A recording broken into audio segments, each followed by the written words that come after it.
Hello दोस्तों, नमस्कार, राम राम सभी को। एक बार फिर आप सभी का स्वागत करता हूं आपके अपने ऑनलाइन एजुकेशनल प्लेटफॉर्म पे, जहां पर दोस्तों हम स्टैटिक जीके पढ़ रहे हैं स्पेशली एओसी के लिए। चाहे आप एओसी ट्रेडमैन या फायरमैन किसी भी एग्जाम की तैयारी कर रहे हो, तो उसके अंदर जो आपके क्वेश्चन पूछे जाते हैं जीके के 50 क्वेश्चनों को कवर करने का हमने बीड़ा उठाया है। तो स्टैटिक जीके के हमने कई टॉपिक कवर कर लिए। आज एक और बहुत ही महत्वपूर्ण टॉपिक को कवर करने जा रहे हैं दोस्तों, जहां से एग्जाम में क्वेश्चन पूछे जाते हैं। और दोस्तों, जैसा कि आपने कहा कि सर हमें टॉपिक वाइज ही कुछ चीजें चाहिए, तो अब जो है दोस्तों, आपको मैं आगे आने वाली एक क्लास के अंदर पूरी हिस्ट्री कवर करवाने जा रहा हूं। तो पूरी हिस्ट्री की एक मैं मैराथन क्लास लेके आ रहा हूं, जिसमें हम सारी हिस्ट्री दोस्तों कवर कर लेंगे। चलिए शुरुआत करेंगे आज के अपने इस टॉपिक की, जिसमें हम बात करने वाले हैं किसके बारे में? स्टैटिक जीके के कुछ महत्वपूर्ण चीजों के बारे में। चलिए, जिसमें आज महत्वपूर्ण युद्ध की हम बात करेंगे दोस्तों।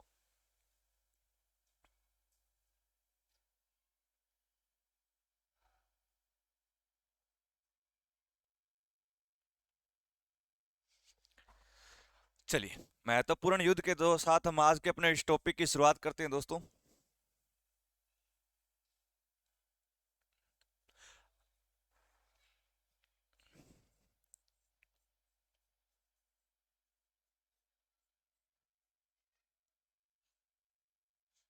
आज की क्लास में हम महत्वपूर्ण युद्ध पढ़ेंगे या महत्वपूर्ण आक्रमण की हम बात करेंगे दोस्तों। इंपॉर्टेंट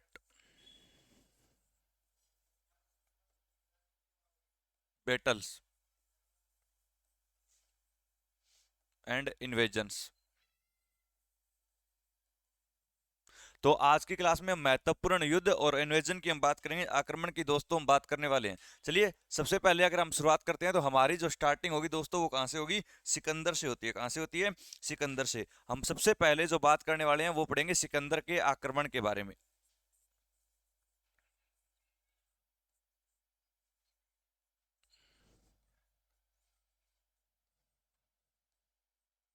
याद रखिए दोस्तों, अगर मैं बात करता हूं सिकंदर के बारे में, तो सिकंदर जो है ये मकदूनिया का शासक हुआ करता था। बताइए कमेंट करके, सिकंदर का आक्रमण भारत में कब हुआ था? बताइएगा दोस्तों, कब हुआ था? 323 बीसी में हुआ था, 326 बीसी में? फटाफट कमेंट करिए।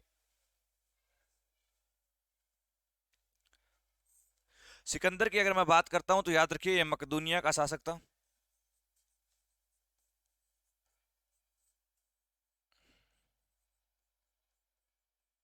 कहाँ का शासक था? मकदूनिया का शासक हुआ करता था। अगर आपसे ये पूछ ले, बताइए इसकी मृत्यु कहाँ पर हुई थी, तो याद रखिए दोस्तों, इसकी जो मृत्यु हुई थी वो कहाँ पर हुई थी? बेबीलोन में हुई थी। कहाँ पर हुई थी?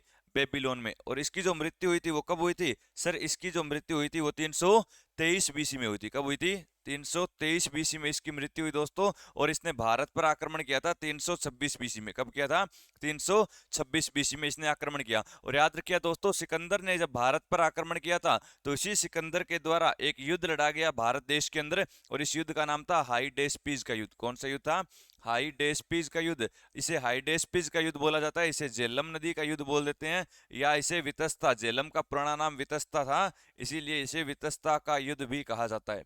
और दोस्तों, ये जो युद्ध लड़ा गया ये झेलम नदी के किनारे लड़ा गया, और ये युद्ध दो सेनाओं के बीच में लड़ा गया। एक साइड लड़ रही थी सिकंदर की सेना, और सिकंदर के सामने दूसरी जो सेना लड़ रही थी वो पंजाब के एक महान राजा पोरस की लड़ रही थी। लेकिन इस युद्ध में पोरस की हार हुई थी, और कौन जीत गया था? सिकंदर जीत गया था दोस्तों। तो ये भी क्वेश्चन पूछा जाता है, कौन सा? अगर आपसे ये पूछ ले, बताइए सिकंदर जो है, सिकंदर का जो घोड़ा हुआ करता था, इसके घोड़े का नाम क्या था? तो आंसर करेंगे, सिकंदर के घोड़े का नाम बुक्का फेला था। क्या नाम था? सर इसके घोड़े का नाम था बुक्का फेला, और इसीलिए इसने अपने घोड़े के नाम पर ही एक शहर बसाया था, जिसका नाम भी बुक्का फेला नामक शहर था। तो कौन सा याद रखेंगे? बुक्का फेला नामक शहर भी सिकंदर ने ही बसाया था।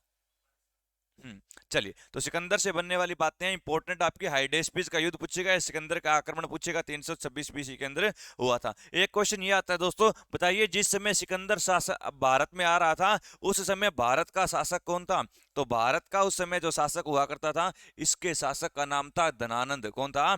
धनानंद था, या गणानंद जिसे आप लोग बोल देते हो। और इस धनानंद की मैं अगर बात करता हूं, तो ये नंद वंश का शासक था, और नंद वंश का अंतिम शासक आपसे पूछ ले तो कौन हो जाएगा?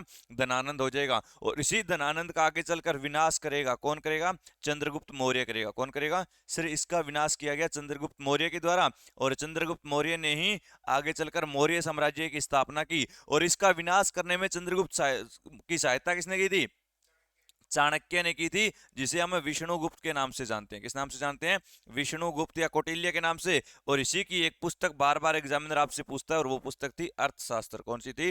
अर्थशास्त्र थी दोस्तों। तो ये आपको सिकंदर के बारे में याद रखनी है। सिकंदर से अगर क्वेश्चन बना या सिकंदर के आक्रमण से क्वेश्चन बना तो इससे बाहर क्वेश्चन आपके एग्जाम में नहीं बनता है दोस्तों। चलिए बढ़ते हैं अगले युद्ध की तरफ। सिकंदर के युद्ध के बाद दोस्तों अगर मैं आगे बढ़ता हूं तो अगला जो हम बात करते हैं वो हम बात करेंगे किसके बारे में?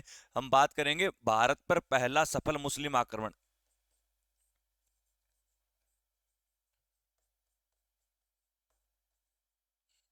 हम बात करेंगे भारत पर मुस्लिम आक्रमण। और भारत पर जो मुस्लिम आक्रमण हुआ दोस्तों, तो इसकी जो शुरुआत होती है वो 712 में हुई थी। कब हुई थी सर? इसकी जो शुरुआत हुई वो 712 ईस्वी में हुई। और भारत पर पहला जो मुस्लिम आक्रमण हुआ, इसकी मैं अगर बात करता हूं दोस्तों, तो ये करने वाला जो शख्स था उसका नाम था मोहम्मद बिन कासिम। कौन था?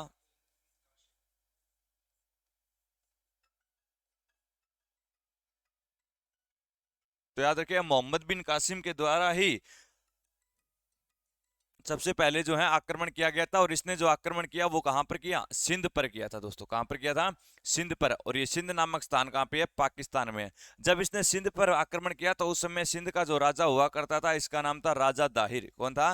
राजा दाहिर था। और याद रखिए, राजा दाहिर की राजधानी देवल हुआ करती थी। मोहम्मद बिन कासिम का नाम आया दोस्तों, याद रखिए, मोहम्मद बिन कासिम वो व्यक्ति था जिसने भारत में सबसे पहले एक कर की शुरुआत की थी। और इसी के द्वारा जिस कर को लागू किया गया, इस कर का नाम था जजिया कर। क्या नाम था? जजिया कर। तो क्वेश्चन आएगा, बताइए भारत में जजिया कर कौन लेकर आया? मोहम्मद बिन कासिम। कहां पर लागू किया गया? सिंध में लागू किया गया। और याद रखिए, जजिया कर कैसा कर था? तो सर ये गैर मुसलमानों से लिया जाता था। किससे लिया जाता था? गैर मुसलमानों से। यानी या तो आप मुस्लिम धर्म को अपनाओ, वरना आपको जो है क्या करना पड़ेगा? एक कर देना पड़ेगा, एक टैक्स देना पड़ेगा। और इसी टैक्स का नाम दोस्तों क्या रखा गया? जजिया रखा गया था। तो याद रखिए, जजिया कर। कई बार क्वेश्चन ये आ जाता है आपका, बताइए जजिया कर जो है ये ब्राह्मणों पर किसने लागू किया? क्या पूछेगा आपसे? जजिया कर ब्राह्मणों पर लागू किसने किया था? तो वो अगर आपसे ये पूछ ले ब्राह्मणों पर जजिया लागू करने वाला व्यक्ति कौन था, हम आंसर कर देंगे सर वो फिरोज शाह तुगलक था। कौन सा? फिरोज शाह तुगलक। तो फिरोज शाह तुगलक के द्वारा ही जजिया जो है वो ब्राह्मणों पर लागू किया गया दोस्तों। लेकिन आपसे पूछा जाएगा जजिया का अंत किसने किया? तो सबसे पहली बार अंत करने वाला जो शासक था वो अकबर था। कौन था? अकबर था। लेकिन आपसे पूछेगा जजिया का पूर्णतः अंत किसने किया? पूर्णतः। तो पूर्णतः जो अंत किया गया दोस्तों वो किया गया था मोहम्मद रंगीला के द्वारा। किसके द्वारा? मोहम्मद रंगीला। तो मोहम्मद शाह रंगीला जो था, इसी मोहम्मद शाह रंगीला ने क्या कर दिया?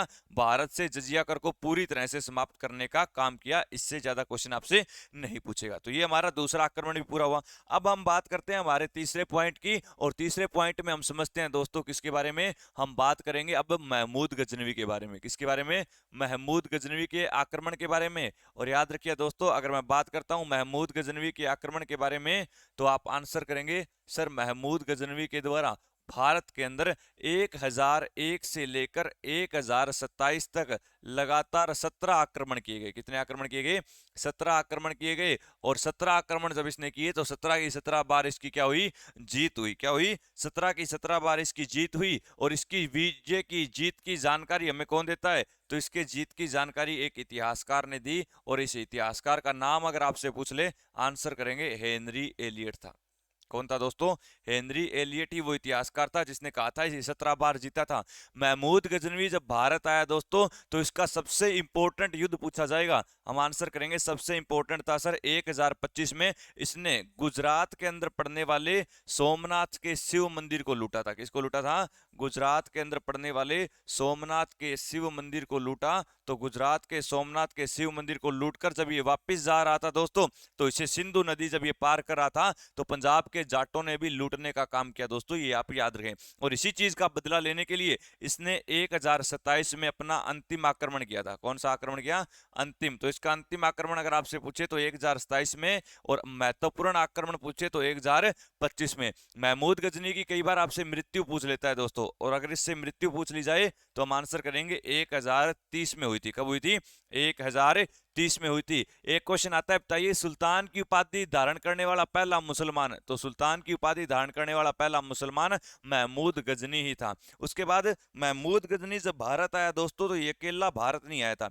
ये व्यक्ति अकेला भारत नहीं आया, इसके साथ भारत आया था एक व्यक्ति जिसका नाम था अल ब्रूनी। कौन आया था? अल बरूनी। और याद रखिएगा अल बरूनी की मैं अगर बात करूं तो इससे किताब पूछी जाती है और उस किताब का नाम है किताब उल हिंद। इसके द्वारा कौन सी किताब पूछी जाएगी? किताब उल हिंद। और इसी किताब को हम कई बार बोल देते हैं तहकीक ए हिंद। क्या बोलते हैं दोस्तों? सर इसी किताब को तहकीक ए हिंद के नाम से भी हम जानते हैं। तो ये भी आपका इंपॉर्टेंट क्वेश्चन मिलेगा। जो बातें मैं बताते हुए चल रहा हूं मेरे भाइयों उसको नोट करते हुए चलिए। अगर नोट नहीं कर रहे हो तो पीडीएफ प्रोवाइड करवाऊंगा, फ्री में पीडीएफ होती है आपकी। तो इसके लिए आप टेलीग्राम जो लिंक डिस्क्रिप्शन में दिया हुआ है इंस्पायर एजुकेशन का उसके साथ जुड़िएगा। महत्वपूर्ण बातें भी आपको एक्स्ट्रा नोट करवाते हुए मैं चल रहा हूं। चलिए बढ़ते हैं अगले पॉइंट की तरफ। अब महमूद गजनवी का भी आक्रमण हो चुका है, तो अब हम बात करने वाले हैं दोस्तों अगले हमारे इंपॉर्टेंट बैटल के बारे में, जिसका नाम क्या होगा? त्राइन का युद्ध। क्या होगा दोस्तों?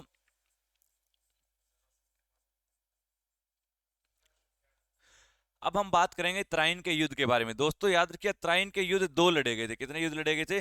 दो। एक तो लड़ा गया त्राइन का पहला युद्ध, इसे बोलते हैं प्रथम युद्ध। और एक लड़ा गया था त्राइन का द्वितीय युद्ध या दूसरी लड़ाई, दूसरा युद्ध।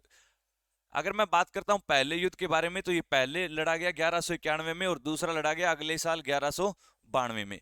पहला जो युद्ध हुआ दोस्तों ये दो सेनाओं के बीच में हुआ, जिसमें एक साइड लड़ रहा था पृथ्वीराज चौहान। कौन लड़ रहा था? पृथ्वीराज चौहान। और इसे हम पृथ्वीराज तृतीय बोलते हैं क्योंकि इसका नंबर तीसरा था। और इसके सामने लड़ रहा था मोहम्मद गोरी। कौन लड़ रहा था? सर इसके सामने मोहम्मद गोरी लड़ रहा था, जो गौर साम्राज्य का शासक हुआ करता था। इसमें मोहम्मद गोरी की हार हुई थी और पृथ्वीराज जीत गया था, क्योंकि पृथ्वीराज का साथ दे रहा था जयचंद। कौन दे रहा था? जयचंद ने साथ दिया। और जयचंद कहाँ का शासक था? कन्नौज का शासक था। कहाँ का था दोस्तों? कन्नौज का शासक था। और इसमें ये क्या हो गए थे? जीत गए थे। क्या हो गए थे? ये जीत गए। लेकिन अगर मैं बात करूं दोस्तों त्राइन के दूसरे युद्ध के बारे में, तो त्राइन का दूसरा युद्ध भी इन्हीं दोनों सेनाओं के बीच में हुआ। एक साइड लड़ रहा था पृथ्वीराज चौहान। कौन लड़ रहा था? पृथ्वीराज चौहान या पृथ्वीराज तृतीय लड़ रहा था। लेकिन इसके सामने जो लड़ रहा था वो गोरी था। लेकिन इस बार जो गोरी का साथ दिया वो जयचंद ने दिया था। किसने दिया था? जयचंद ने। इसीलिए इस बार गोरी जीत जाएगा और कौन हार जाएगा? पृथ्वीराज हार जाएगा। अब आप कहोगे सर ऐसा क्या हुआ? तो भाई एक पूरी की पूरी कहानी है, एक पूरी की पूरी लव स्टोरी है कि जयचंद की बेटी शियोंगिता से पृथ्वीराज को प्यार हो जाता है और उसी को भगा ले जाता है। इसी बात का बदला लेने के लिए गोरी का साथ देता है जयचंद। बाकी कभी जब हम फुर्सत में होंगे, फ्री में बैठेंगे, तो आपको पूरी की पूरी प्रेम कहानी सुनाऊंगा दोस्तों मैं। अभी टाइम बहुत कम है। अब पृथ्वीराज चौहान से कई बार एग्जाम में जो क्वेश्चन बन जाते हैं उन क्वेश्चनों को हम देखेंगे। पृथ्वीराज चौहान से एक क्वेश्चन पूछा जाता है, बताइए इसका उपनाम क्या है? तो इसे राय पिथोरा कहा जाता है। क्या कहा जाता है?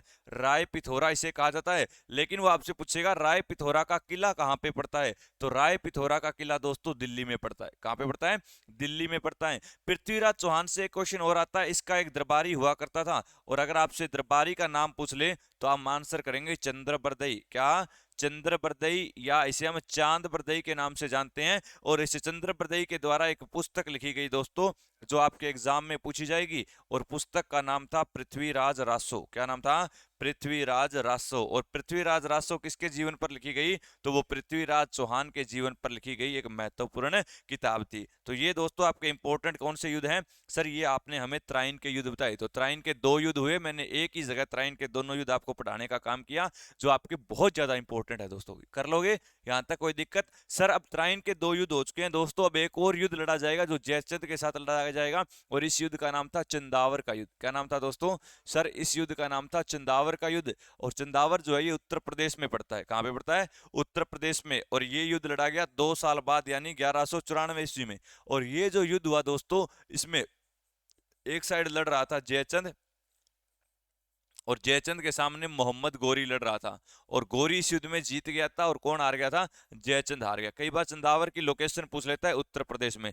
अब जयचंद और गोरी तो पहले साथ थे, फिर ये लड़े क्यों? क्योंकि भाई गोरी भारत में मुस्लिम साम्राज्य की स्थापना करना शुरू कर देता है, मुस्लिम साम्राज्य की नींव रखना शुरू कर देता है। इसीलिए जयचंद जो है दोस्तों इससे बोलता है भाई तू तेरा साथ दिया लेकिन तू भारत में मुस्लिम साम्राज्य की स्थापना ना कर, मुस्लिम धर्म का प्रचार ना कर। इसीलिए इनके बीच में लड़ाई हुई। तो चंदावर का युद्ध 1194 ईस्वी के अंदर दोस्तों आपका लड़ा गया। चलिए आगे बढ़ते हैं और अगले युद्ध की बात करते हैं। चंदावर के युद्ध के बाद दोस्तों हम कुछ और महत्वपूर्ण युद्ध पढ़ते हैं, जिसमें हमारे लिए सबसे ज्यादा इंपॉर्टेंट हो जाता है कौन सा? पानीपत का पहला युद्ध। कौन सा युद्ध होता है?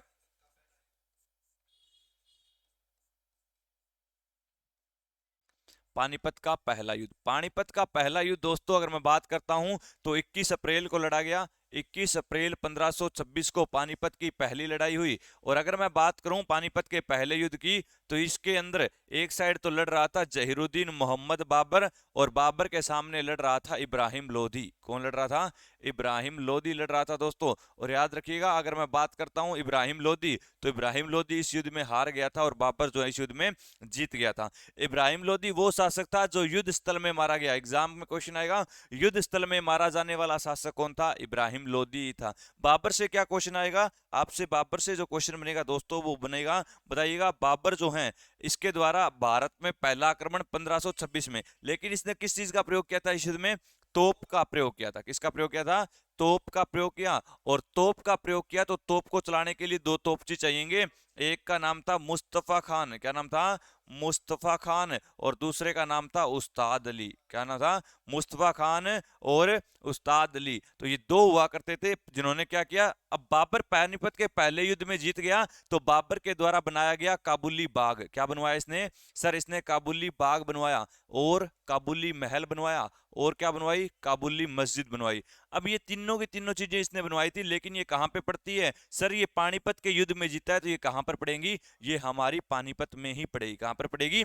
पानीपत में पड़ेगी दोस्तों। चलिए आगे कुछ और बात समझते हैं बाबर के बारे में, कि सर अब बाबर के बारे में हम पढ़ रहे हैं तो बाबर से बनने वाली बातें देखिएगा कि सर ये 1526 से लेकर 1530 तक गद्दी पर बैठता है। भारत में मुगल साम्राज्य का संस्थापक माना जाता है। क्या माना जाता है? ये मुगल साम्राज्य का संस्थापक।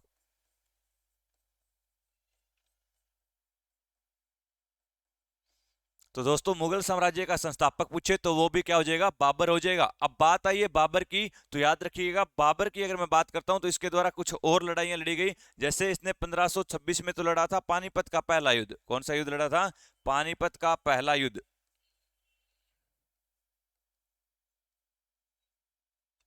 1527 में इसने दूसरा युद्ध लड़ा, खानवा का युद्ध। कौन सा लड़ा था इसने? सर 1527 में इसने जो युद्ध लड़ा था उसका नाम था खानवा का युद्ध।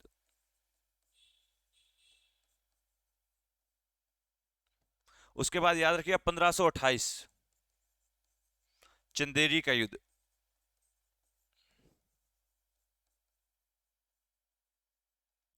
और याद रखिए दोस्तों 1529 में इसने जो युद्ध लड़ा था वो था घाघरा का युद्ध।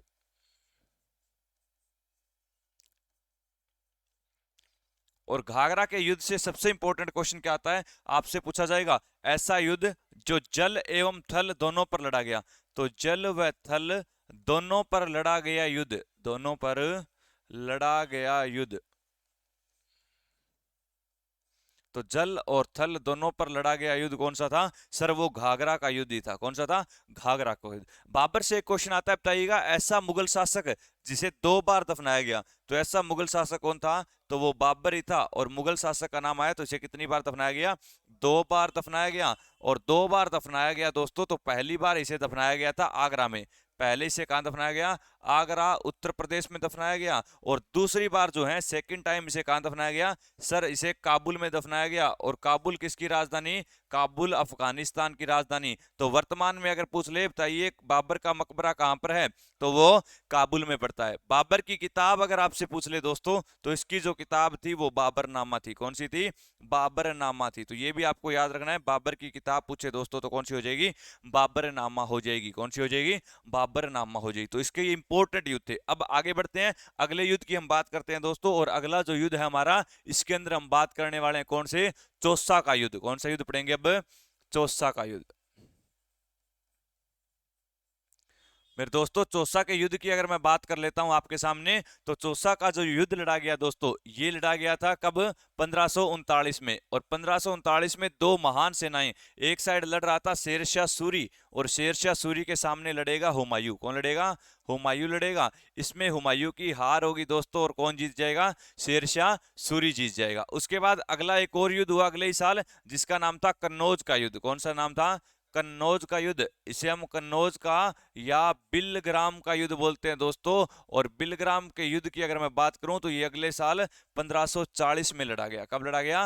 1540 में। और याद रखिए दोस्तों ये जो युद्ध लड़ा गया ये किस किस के बीच में? सर ये उन्हीं दो शासकों के बीच में, सूरी के सामने, और शेरशाह सूरी के सामने कौन था? हुमायूं था। इसमें भी हुमायूं की हार होगी और हुमायूं भाग जाएगा और शेरशाह सूरी इसमें क्या हो जाएगा, जीत जाएगा। अब दो बातें और समझिएगा, एक तो क्वेश्चन आता है हुमायूं से, हुमायूं का मकबरा आपसे पूछ लेता है, तो हुमायूं का मकबरा कहाँ पे है दोस्तों, हम आंसर करेंगे इसका मकबरा है सर दिल्ली में। कहाँ पे है, दिल्ली में है। लेकिन आपसे शेरशाह सूरी का मकबरा अगर वो आपसे पूछ ले तो हम आंसर करेंगे सर शेरशाह सूरी का जो मकबरा है वो सासाराम में है। कहाँ पे है, सासाराम में। और हम जब भी जानते हैं दोस्तों सासाराम नामक स्थल कहाँ पे पड़ता है, बिहार में पड़ता है। कहाँ पे पड़ता है, बिहार में पड़ता है दोस्तों। अगर मैं बात कर लेता हूँ शेरशाह सूरी के बारे में, तो इसके द्वारा एक सड़क बनवाई गई जिसका नाम था जीटी रोड। क्या नाम था, जीटी रोड। और याद रखिए दोस्तों ये जीटी रोड जो है इसका पुराना नाम सड़क ए आजम था। पुराना नाम क्या था, सड़क ए आजम। और ये आज जो है आपका NH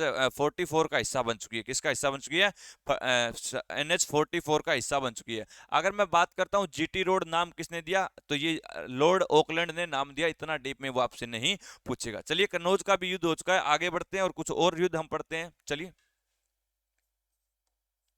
अगला जो युद्ध है, देखिए 1540 तक हमने युद्ध की बात कर ली है दोस्तों। 1540 के बाद अब हमारा कौन सा युद्ध लड़ा जाएगा सर, अब 1556 में पानीपत का दूसरा युद्ध लड़ा जाएगा। तो अब हम बात करेंगे सेकेंड बैटल ऑफ पानीपत या पानीपत की दूसरी लड़ाई।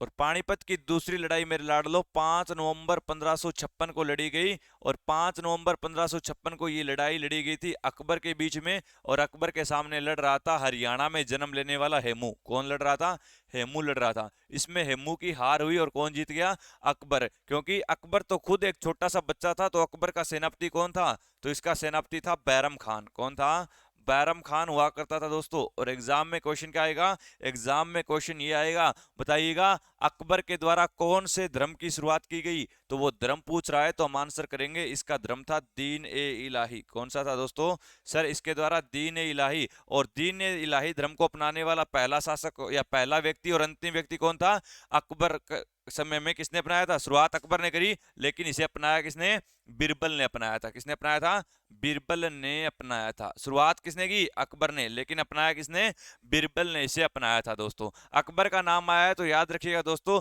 अकबर से संबंधित एक पुस्तक भी है और इस पुस्तक का नाम कौन सा है, आईने अकबरी।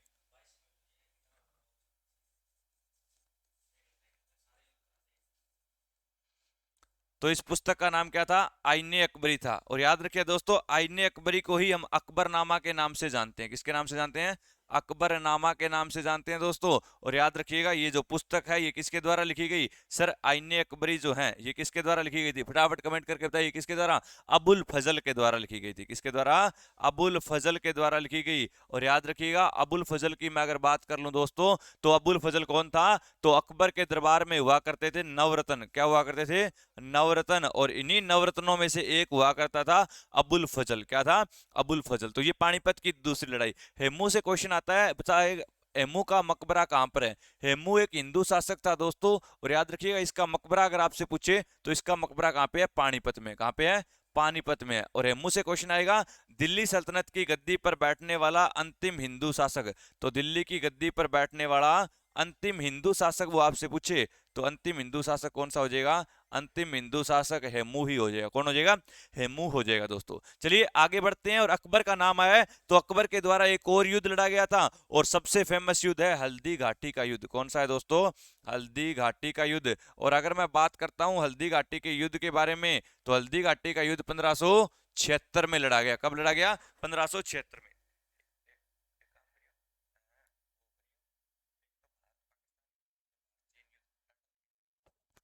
चलिए हल्दी घाटी का युद्ध 1576 में लड़ा गया। और दोस्तों याद रखिएगा ये युद्ध जो है ये एक तो अकबर के बीच में और अकबर के सामने कौन लड़ रहे थे, महाराणा प्रताप। कौन लड़ रहे थे, महाराणा प्रताप लड़ रहे थे जिनके घोड़े का नाम चेतक था। तो महाराणा प्रताप इस युद्ध में हार गए थे और किसकी जीत हुई थी, अकबर की जीत हुई। कभी आपको हल्दी घाटी के युद्ध की भी कहानी बताऊंगा दोस्तों, लेकिन पहले एओसी में सिलेक्शन ले लो फिर ही हम कहानियां पढ़ेंगे। अभी टाइम बहुत कम है और बहुत कम टाइम में हमें बहुत ज्यादा चीजें पढ़नी है क्योंकि जीके के 50 क्वेश्चन भी कवर करने हैं, रीजनिंग के भी 50 क्वेश्चन कवर करने हैं, 25 क्वेश्चन हमें कवर करने हैं किसी चीज के मैथ के, और 25 क्वेश्चन हमें इंग्लिश के कवर करने हैं। जीके, रीजनिंग और मैथ की क्लासें आपकी शुरू हो चुकी है दोस्तों। अब बच्चा आपका इंग्लिश है, जल्दी इंग्लिश का भी धमाका आपके लिए करने वाले हैं। तो फटाफट चैनल के साथ जितने विद्यार्थी जुड़े हैं, चैनल को लाइक करते रहें, चैनल की वीडियो जो है उन्हें शेयर करें, और चैनल को सब्सक्राइब तो करने की जरूरत नहीं है, अपने बड़े भाई के चैनल को सब्सक्राइब आप लोगों ने कर लिया होगा दोस्तों। चलिए आगे बढ़ते हैं, और हल्दी घाटी के बाद एक और युद्ध भी हम पढ़ते हैं, और 1576 तक हम पहुंच चुके हैं। अब हम बात करने वाले हैं दोस्तों एक और महत्वपूर्ण युद्ध की, और इस युद्ध का जो नाम है वो है आपका प्लासी का युद्ध। कौन सा है?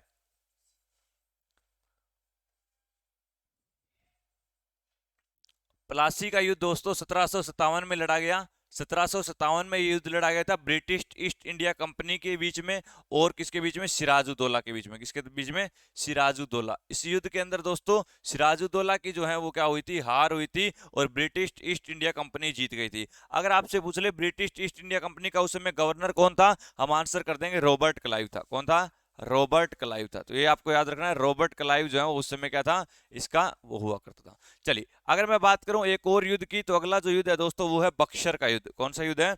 बक्सर का युद्ध। और याद रखिए दोस्तों, बक्सर के युद्ध की जब हम बात करते हैं, तो बक्सर का जो युद्ध लड़ा गया वो सिर्फ 1764 में लड़ा गया, और 1764 में जब वो लड़ा गया तो हम बात करेंगे बक्सर का युद्ध दो सेनाओं के बीच में लड़ा गया, जिसमें एक साइड तो ब्रिटिश ईस्ट इंडिया कंपनी ही लड़ रही थी, और इसके सामने लड़ रहा था सिजाउद्दौला। ये सिराजुद्दौला है, ये सिजाउद्दौला हो जाएगा। कौन हो जाएगा? सिजाउद्दौला। और सिजाउद्दौला का साथ किसने दिया? सिजाउद्दौला के साथ और कौन था सर? अवध का नवाब भी था। और कौन था? मीर कासिम था या मीर जाफर? मीर कासिम था या जाफर था? फटाफट कमेंट करके बताओ। तो वो मीर कासिम था भाई। इसके अंदर फिर भी इन तीनों की संयुक्त सेना हार गई, और कौन जीत गया? ब्रिटिश ईस्ट इंडिया कंपनी जीत गई। आपसे पूछा जाएगा ब्रिटिश ईस्ट इंडिया कंपनी का गवर्नर कौन था? हेक्टर मुनरो था। उस समय कौन था sir? British east India company का जो हुआ करता था वो हेक्टर मुनरो था। कौन था दोस्तों? हेक्टर मुनरो था। फटाफट इस पेज का भी स्क्रीनशॉट ले लीजिए, फिर हम आगे बढ़ते हैं और आगे की कुछ चीजें और कवर करते हैं।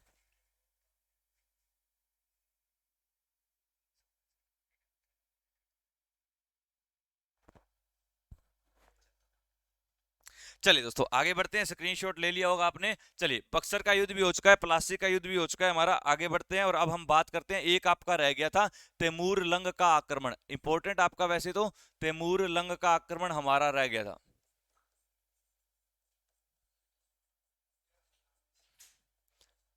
और तैमूर लंग का जो आक्रमण हुआ दोस्तों ये कब हुआ था? 1398 ईस्वी में हुआ था। याद रखिएगा तैमूर लंग जो कि कहां से आया था? ईरान से आया था। कहां से आया था? ईरान से आया था। अब एक चीज और समझिएगा, आपका सबसे इंपॉर्टेंट है करनाल का युद्ध। कौन सा?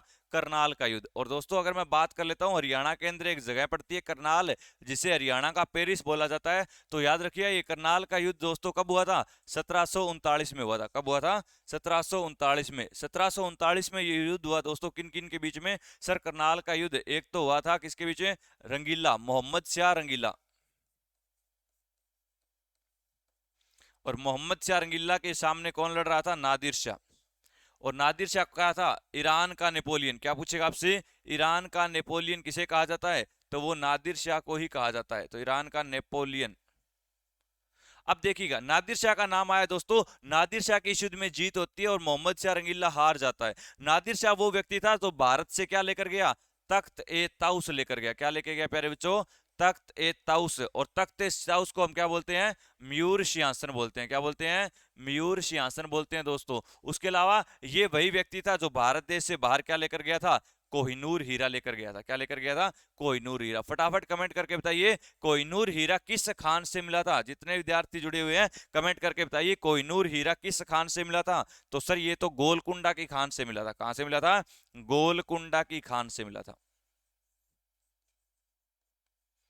चलिए अब हम बात करते हैं, हमारा एक और महत्वपूर्ण युद्ध रह गया जिसका नाम है पानीपत का तीसरा युद्ध। कौन सा? पानीपत का तीसरा युद्ध। और पानीपत का तीसरा जो युद्ध हुआ दोस्तों वो 1761 में हुआ।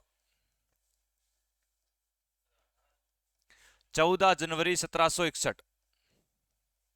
और ये जो युद्ध हुआ दोस्तों इसके सामने कौन कौन थे? तो एक तो था अहमद शाह अब्दाली।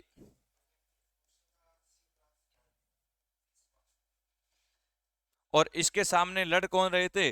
तो अहमद शाह अब्दाली के सामने जो है लड़ने वाले कौन थे? हम आंसर करेंगे सर उस समय मराठे लड़ रहे थे और मराठाओं का नेतृत्व करता कौन था? सदाशिवराव भाऊ। कौन था? सदाशिवराव भाऊ जो है वो लड़ रहे थे इनकी तरफ से। लेकिन फिर भी मराठों की इसमें हार हुई और अहमद शाह अब्दाली इस युद्ध में क्या हो गया? जीत गया था दोस्तों। इस युद्ध में क्या हो गया? जीत गया था। तो ये हमारे महत्वपूर्ण युद्ध कवर होते हैं। अब हम बात करते हैं भारत और पाकिस्तान के युद्ध। अब इंपॉर्टेंट टॉपिक हमारा भारत पाकिस्तान से भी क्वेश्चन आता है, तो भारत और पाक युद्ध की हम बात करेंगे दोस्तों। भारत और पाक युद्ध की अगर मैं बात करता हूं, बताइएगा पहला जो भारत और पाकिस्तान का युद्ध था वो 1965 में हुआ। पहला कब हुआ था? 1965 में हुआ था दोस्तों। दूसरा युद्ध अगर आपसे पूछ ले तो वो 1971 में। और 1971 में किसको अलग कर दिया गया था? बांग्लादेश के लिए लेक हुआ था। तो 1971 वाला जो युद्ध है दोस्तों वो बांग्लादेश के लिए हुआ था। और तीसरा युद्ध कब लड़ा गया? तो तीसरा युद्ध सर 1999 में। किसके लिए? कारगिल के लिए। तो 1999 में हुआ था कारगिल युद्ध। कौन सा हुआ दोस्तों? कारगिल युद्ध। तो ये तो आपके सबसे ज्यादा इंपॉर्टेंट है। कारगिल युद्ध पूछे चाहे आपसे पाकिस्तान के साथ पहला युद्ध, तो प्रथम युद्ध पूछे तो 1965 में हुआ, लेकिन बांग्लादेश के लिए पूछे तो 1971 में हुआ, और कारगिल युद्ध पूछे तो 1999 में हुआ। ये तो थी दोस्तों पाकिस्तान के साथ। चीन वाले भी कम नहीं है, तो हम भारत और चीन युद्ध की भी बात कर लेते हैं। बताइएगा भारत और चीन युद्ध कब हुआ दोस्तों? तो भारत और चीन के बीच में जो युद्ध हुआ सर वो 1962 में हुआ था। 1965 में जब भारत और पाकिस्तान का पहला युद्ध हुआ दोस्तों, तो इसी के साथ हुआ था एक समझौता, और इस समझौते का नाम आपसे पूछ सकता है, तो हम आंसर करेंगे सर वो जो समझौता हुआ था इसका नाम क्या था? ताशकंद समझौता। क्या नाम था? ताशकंद समझौता। और याद रखिए दोस्तों, ताशकंद समझौते की अगर मैं बात कर लेता हूं तो हम आंसर कर देंगे ताशकंद समझौता उज्बेकिस्तान में हुआ, क्योंकि उज्बेकिस्तान की ही राजधानी कौन सी? ताशकंद है दोस्तों। और ताशकंद समझौता करने के लिए भारत देश के पीएम गए थे लाल बहादुर शास्त्री। कौन गए थे? लाल बहादुर शास्त्री। और मैंने आपको पढ़ाया था लाल बहादुर शास्त्री पहला वो व्यक्ति था या पहला वो प्रधानमंत्री था जिसकी मृत्यु भारत के बाहर हुई थी दोस्तों। और याद रखिएगा लाल बहादुर शास्त्री की समाधि कौन सी है? फटाफट कमेंट करके बताओगे आप लोग। मैंने पढ़ाया था लाल बहादुर शास्त्री। बहादुरों की हमेशा से क्या होती है? विजय होती है। तो इनकी समाधि का नाम क्या हो जाएगा? विजय घाट हो जाएगा। लाल बहादुर शास्त्री का मैंने आपको उपनाम भी पढ़ाया था, वो भी कमेंट कर दीजिए।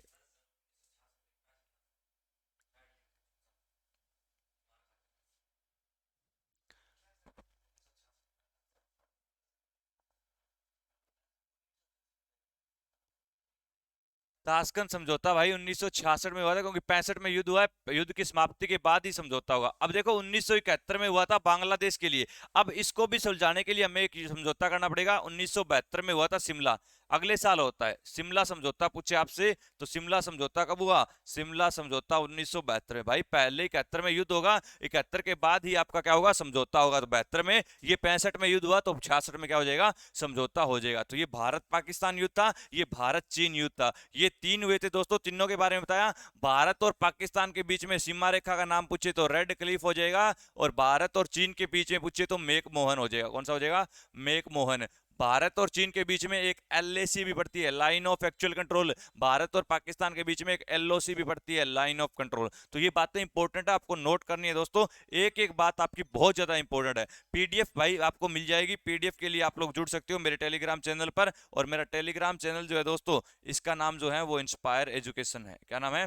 Inspire education. तो पीडीएफ के लिए टेलीग्राम चैनल पर जुड़ो इंस्पायर एजुकेशन के साथ दोस्तों, तो वहां पर आपको पीडीएफ मिल जाएगी आज जो भी बातें हमने पढ़ी है उसके लिए। और बाकी आपकी सारी क्लासें होती है रात को 9 बजे दोस्तों। हम फिर मिलेंगे रीजनिंग की क्लास को लेकर। तो मैथ की क्लास भी आपकी होती है। उन सारी क्लासों के लिए दोस्तों आप चैनल को सब्सक्राइब करके रखिएगा, बेल आइकन को प्रेस करके रखिएगा। और क्लासें कैसी लग रही है, क्या आपको सच में पढ़कर मजा आ रहा है? मजा आ रहा है तो कमेंट करके जरूर बताइएगा दोस्तों। आज की क्लास को यहीं विराम देंगे, तब तक के लिए बने रहें। जय हिंद, जय भारत सभी दोस्तों को।